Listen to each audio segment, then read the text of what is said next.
नमस्कार विद्यार्थी मित्रांनो, पुन्हा एकदा तुमचं हार्दिक स्वागत आहे नवीन अशा व्हिडिओमध्ये. मित्रांनो, आपण जी-सी-सी टी-बी-सी टायपिंग परीक्षा या परीक्षेसंदर्भात असणारे महत्त्वपूर्ण एम-सी-क्यू प्रश्न या संदर्भात सराव करीत आहोत, या संदर्भात अभ्यास करीत आहोत आणि त्याच अनुषंगाने आपण नवीन व्हिडिओ घेऊन येत आहोत.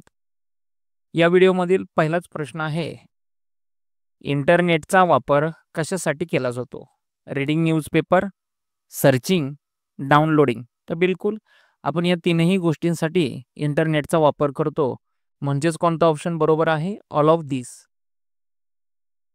कारण आपण internet is used for reading, searching, downloading and much more. खूप वेगवेगळ्या कारणांसाठी आपण इंटरनेटचा वापर करतो. त्यातली ही काही उदाहरणं होती. यानंतर पहा पुढचा प्रश्न. इज कम्प्युटरची जी काही हिस्ट्री आहे इंटरनेटची ती कधी स्टार्ट झाली किंवा कोणाच्या सोबतीचा स्टार्ट झाली? तर आर्पनेट यांनी पहिलं नेटवर्क बनवलं किंवा पहिला प्रयत्न केला बनवण्याचा आणि तो सक्सेस झाला. त्यांनी ते इंटरनेट बनवलं. ते ना गुगलचं होतं, ना याहूचं होतं, ना ते मायक्रोसॉफ्ट कंपनीचं होतं. ते होतं कोणत्या कंपनीचं? ARPANET. What is internet? Internet म्हणजे काय आहे? तर नेटवर्क सोबत कम्प्युटरला जोडणारं जे काही मध्यस्थी करणारं कनेक्टिव्हिटी आहे त्याला इंटरनेट असं म्हणतात. The internet is a global network of interconnected computers. प्रत्येक कम्प्युटरला एकमेकाशी जोडण्याचं कोणी काम करत असेल तर ते आहे इंटरनेट. ते कोण आहे मित्रांनो? इंटरनेट. इंटरनेट काय करतं? प्रत्येक जगातील कम्प्युटरशी ते कनेक्ट असतं इंटरनेटच्या माध्यमातून. The internet was originally a project of which agency? Internet हे कोणाचा प्रोजेक्टच्या माध्यमातून काम केलं होतं? तर ARPA advance research project agency यांनी पहिल्यांदा इंटरनेट सुरू केलं.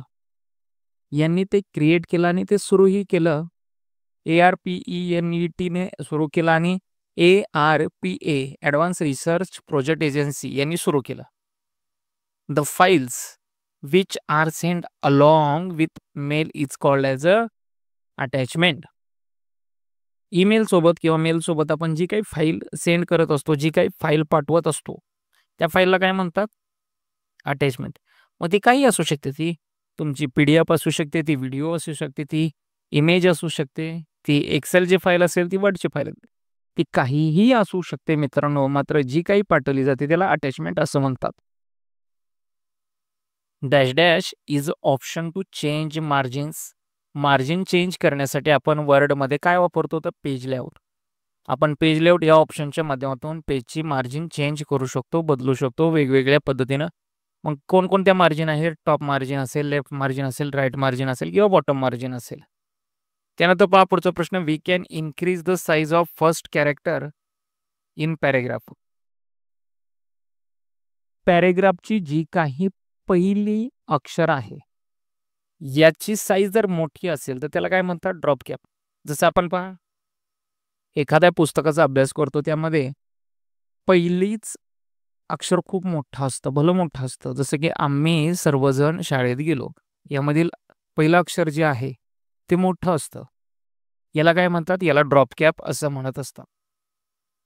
मित्रांनो, यानंतर पहा पुढचा प्रश्न. Dash dash is the extension of word files. Word फाईलचं एक्सटेन्शन काय आहे? तर DOC. जे आपल्याला इथं दिलेलं आहे त्यानुसार. जर .x असतं तर आपण त्याचाही विचार केला असता. मात्र जे काही ओरिजिनल फाईलचं एक्सटेन्शन आहे तर DOCX असं आहे. मात्र इथं जे दिलेलं आहे फाईल .doc आणि टेक्स्ट असं दिलेलं आहे, तर मग यामधून DOC हेच निवडावं लागेल. जे दिलंय त्यामधूनच निवडायचं मित्रांनो. आपण एक्स्ट्रा काही करण्याच्या भानगडीत पडायचं नाही. जर प्रश्न चुकीचाच असेल तर त्याचा मार्क आपल्याला 100% परीक्षा परिषदेकडून मिळत असतो. मात्र इथं आपण फाईल किंवा टेक्स्ट घेतलं तर मात्र त्याचा मार्क मिळणार नाही. इथं DOC हाच पर्याय आपल्याला निवडावा लागेल. त्यामुळे काळजीपूर्वक या प्रश्नांचा विचार करावा. यानंतर पहा पुढचा प्रश्न. आपल्याला जर आपण टेबलमध्ये काम करतोय आणि आपल्याला नवीन कॉलममध्ये काम करायचं आहे पटकन, तर आपण काय वापरू? Control shift enter. हे काय करतं? ब्रेक करतं या कॉलमला आणि नवीन टेक्स्टला ते आपल्याला कन्वर्ट करेल. बरोबर? Control shift enter. तुम्ही वर्डचे जरा शॉर्टकट अभ्यासून घ्या मित्रांनो. एक्सेलचे हे शॉर्टकट अभ्यासून घ्या, पॉवर पॉईंटचेही, आणि जे काही विंडोजचे शॉर्टकट आहेत किंवा फाईल मॅनेजमेंटचे ते सुद्धा अभ्यासून घ्या. बऱ्यापैकी याच्यावरती प्रश्न असतात. यानंतर पहा पुढचा प्रश्न.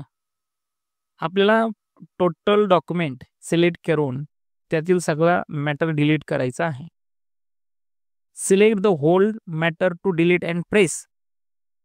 कोणती की दाबेल मी? Cut, copy, paste, delete. Delete. The delete key remove selected content. जेवढा काही सिलेक्ट कंटेंट असेल तेवढा डिलीट करण्याचं काम कोण करतं? माझे डिलीट की. जे काही डिलीट नावाची की आहे माझ्या कीबोर्डवरती, ती बटन दाबल्यानंतर पूर्ण कंटेंट जो काही सिलेक्ट केलेला असेल तो कंटेंट डिलीट करेल. Dash dash mean build formula in Excel. Functions हे इनबिल्ट फॉर्म्युले असतात. यानंतर पहा मित्रांनो, एक्सेलमध्ये जे काही काम चालतं हे वेगवेगळ्या फंक्शनच्या फॉर्म्युल्याच्या माध्यमातून चालतं. आणि जर मला कॅल्क्युलेशन करायचं असेल तर मला तेवढा वेळ नाही आहे की मी स्वतः त्या प्रत्येक संख्येवरती विचार करेल. तर मग मी तिथं काय करतो? तिथं मी सम फंक्शन वापरतो. कारण सम फंक्शन किंवा फंक्शन हे काम स्वतःहून एक फॉर्म्युल्याच्या पद्धतीने करत असतात. ते इनबिल्ट असतात. यानंतर पहा पुढचा प्रश्न मित्रांनो. मला आत्ताच जी माझ्या कम्प्युटरची सिस्टीमची टाईम आहे ही मला पाहिजे, टाईम पाहिजे. तर मला पटकन हवी असेल तर मी कोणतं फंक्शन वापरेल? नाव ही फंक्शन वापरेल. Is equal to now open bracket close bracket. या फंक्शननी मला आत्ता जी काही माझ्या कम्प्युटर सिस्टीमची टाईम असेल ती पटकन मिळून जाईल. कोणत्या फंक्शन मित्रांनो? टाईम. त्यानंतर पहा पुढचा प्रश्न. With dash dash function current system date gets insert. तर टुडे या फंक्शनने आजची तारीख डेट इन्सर्ट होते. मित्रांनो फरक लक्षात घ्या. नावनी काय होते? टाईम होते. आणि टुडेनी काय होते? डेट येते. हा दोघातला फरक आहे. कन्फ्यूज होण्याचं कारण नाही. डेट वेगळं किंवा टुडे वेगळं आणि नाव वेगळं. दोन्ही गोष्टी वेगवेगळ्या आहेत. कन्फ्यूज होण्याचं कारण नाही. अभ्यास मात्र तुम्ही प्रॉपर घ्या. यानंतर पहा पुढचा प्रश्न मित्रांनो. फक्त प्रश्न पाहू नका, तुम्ही लिहून घ्या, याच्यावरती अभ्यास करा. Which option you do not find under selected किंवा सिलेक्ट इन एक्सेल. आपल्याला कोणता ऑप्शन याच्यातला मिळत नाही जो फाइंड अँड सिलेक्ट ऑप्शनमध्ये नसतो. फाइंड अँड सिलेक्टमध्ये आपल्याला कमेंट्स पाहायला मिळतील, फॉर्म्युले पाहायला मिळतील, डेटा व्हॅलिडेशन. पण फाइंड अँड सिलेक्टमध्ये आपल्याला फॉन्ट ऑप्शन कधीही पाहायला मिळणार नाही. कारण फॉन्ट हे प्रकरणच वेगळं आहे. हे होम टॅबमध्ये तुम्हाला पाहायला मिळेल.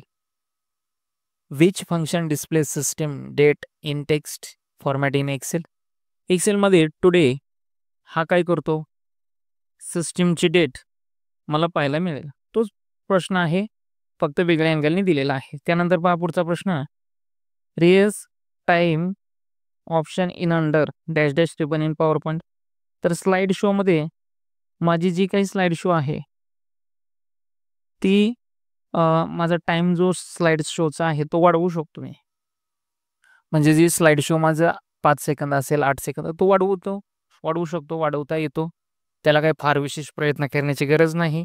हा कुठं मी तो ऑप्शन मला स्लाइड शो या टॉपिकमध्ये किंवा या टॅबमध्ये, टॅब म्हणा, मेनू म्हणा. Comment option in power point in is under. Comment हा ऑप्शन कोणत्या टॅबच्या खाली येतो?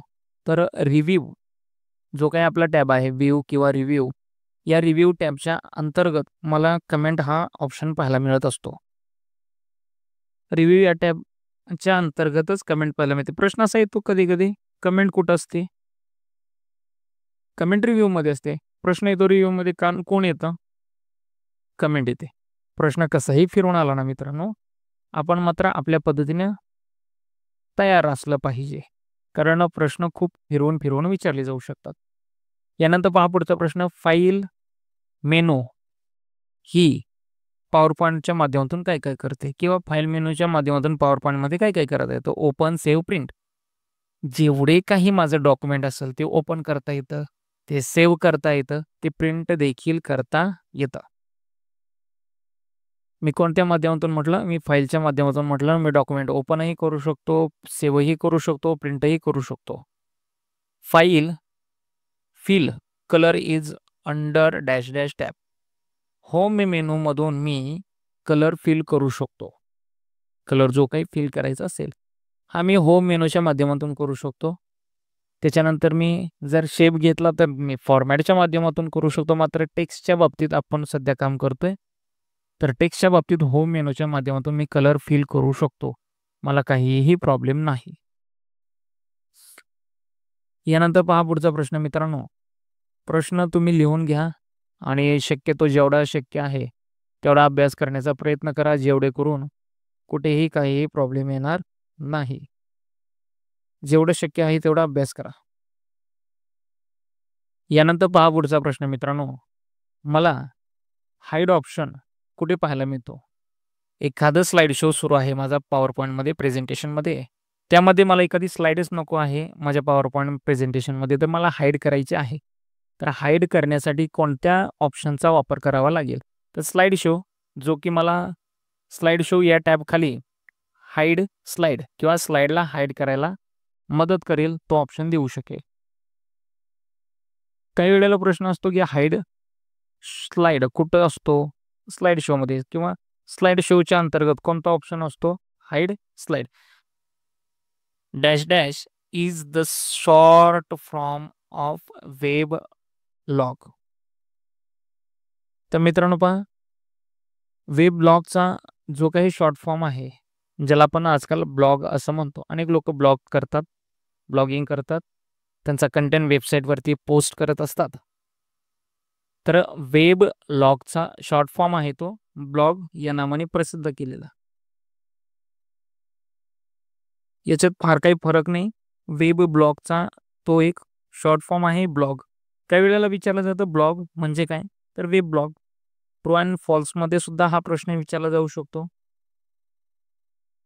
Dash dash is an application software. खालील दिलेल्यापैकी ॲप्लिकेशन सॉफ्टवेअर कोणतं आहे. इंटरनेट एक्सप्लोरर हे एक ॲप्लिकेशन सॉफ्टवेअर आहे. Internet explorer is the application software. ते एक ॲप्लिकेशन सॉफ्टवेअर आहे जे इंटरनेट सारखंच काम करतं. म्हणजे तुमच्या गुगल क्रोम याच्यासारखं ते इंटरनेट एक्सप्लोरर काम करतं. मायक्रोसॉफ्ट एज सारखंच काम करतं. थोडक्यात तुमच्या माहितीचा गुगल क्रोम आहे. जसं आपण ते एक ॲप्लिकेशन सॉफ्टवेअर म्हणून वापरतो, तसंच इंटरनेट एक्सप्लोरर सुद्धा एक ॲप्लिकेशन सॉफ्टवेअर म्हणून वापरलं जातं. डॅश पहा त्यानंतर पुढचा प्रश्न. Letter memo sent to a person group on internet is called as a Gmail, Hotmail, Yahoo mail. याच्या माध्यमातून मी सगळ्यांना लेटर मेमो ग्रुपमध्ये इंटरनेटच्या माध्यमातून पाठवू शकतो. बिलकुल पाठवू शकतो. Emails can be sent using Gmail, Hotmail, Yahoo. वेगवेगळ्या माध्यमातून मी त्यांना या पद्धतीचे मेल करू शकतो, किंवा लेटर, मेमो, इन्व्हिटेशन कार्ड, खूप काही पाठवू शकतो.